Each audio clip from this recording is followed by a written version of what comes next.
Welcome to your source for optimism, resilience, and hope. I'm Dr. Terry Paulson, your host for another 5-minute roller coaster ride to understanding how you can claim your own optimism advantage. Centuries ago, Roman orator and politician Cicero said, "Gratitude is not only the greatest of all virtues, but the parent of all the others." Viktor Frankl, Holocaust survivor and author of Man's Search for Meaning, realized the power of reflecting on one's blessings. During a pre-dawn march to work on laying railroad tracks, another prisoner wondered out loud about the fate of their wives. The young Frankl began to think about his own wife and realized that she was present within him. He wrote, "The salvation of man is through love and in love. I understand how a man who has nothing left in the world still may know bliss, be it only for a brief moment in the contemplation of his beloved." Dennis Prager, talk show host and author of Happiness is a Serious Problem, writes, "There is a secret to happiness, and it is gratitude. All happy people are grateful, and ungrateful people cannot be happy. We tend to think that it is being unhappy that leads people to complain, but it is truer to say that it is complaining that leads to people becoming unhappy. Become grateful, and you will become a much happier person. I try to be happy unless something happens that makes me unhappy, rather than unhappy unless something makes me happy." There is a power in gratitude and a sense of thanksgiving. It helps sustain a positive, optimistic attitude. Unrealistic expectations are a sure road to unhappiness and disappointment. Optimists hope for more, but are not thrown by less. Why? Expressing gratitude keeps one's frustrations and setbacks in perspective. Stressful worry and thankful thoughts are incompatible at the same time. Instead of focusing on the problems on your to-do list, try counting today's blessings. Dr. Joyce Brothers suggests, count up every single thing, large and small, that makes your life worthwhile, including your own innate talents. When you quantify these things, gratitude, the mighty river to happiness, begins to journey through your soul. Do you know any pits people? Every time you talk to them, they complain.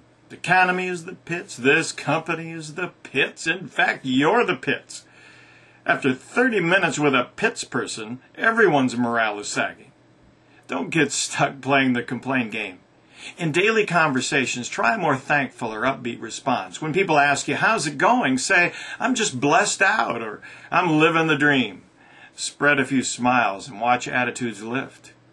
Recently, 2 teens built a business selling t-shirts with the positive message, "Life is good."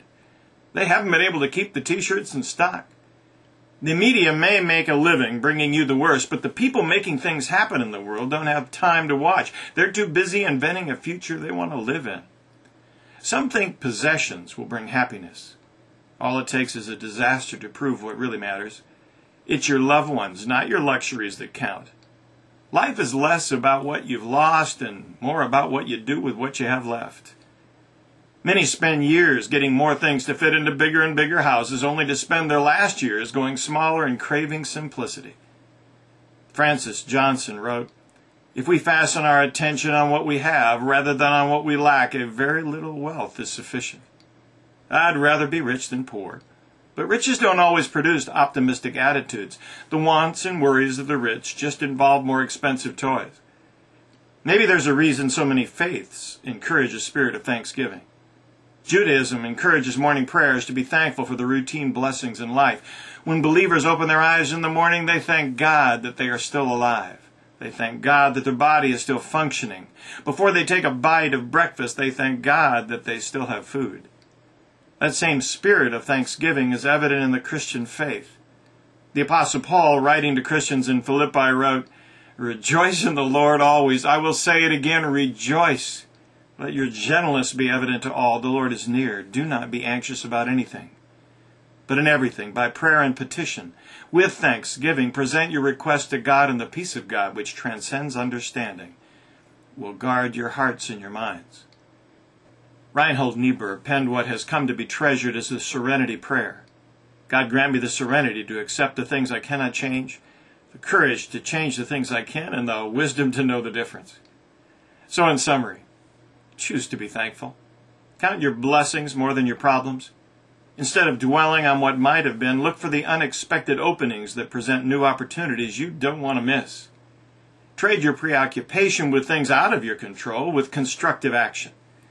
Be thankful for the exciting adventure ahead as you work to invent an even better future one day at a time. Okay, so what are you thankful for? Until next time, this is Dr. Terry Paulson with www.terrypaulson.com. Thanks for watching.